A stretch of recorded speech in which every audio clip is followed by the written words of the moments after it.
best. Ni salah satu tarikan dekat Cepat Barat lah. Betul? Abang pernah dengar pasal Nadi? Ataupun kita panggil dia pasal internet lah. Nadi pernah. Adik pun selalu join situ kan?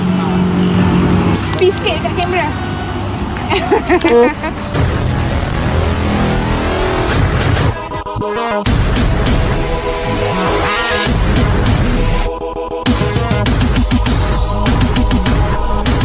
Boleh kiri lah.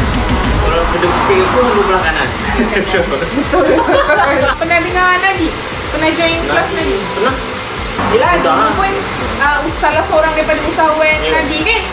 Alhamdulillah. So macam mana suruh apa Tahun ni? 2000 berapa bulan 2017.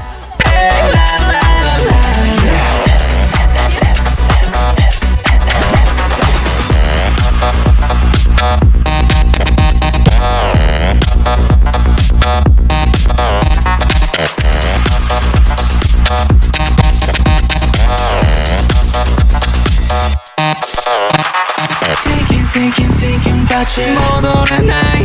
God, I want you.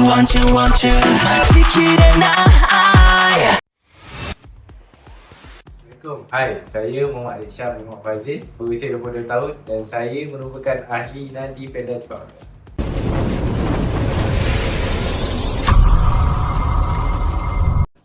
Assalamualaikum warahmatullahi wabarakatuh. Saya Syafiq bin Abu Qasim. Saya seorang usahawan dalam Perda Cemplak Barat.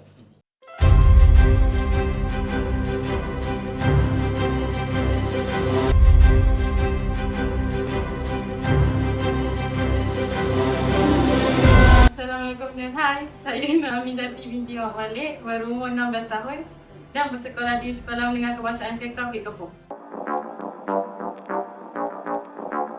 Assalamualaikum, hai, saya Nada Syukudah binti Abdi, pelajar tingkatan 4 dan bersekolah di SMK Pekraf Bukit Kepong.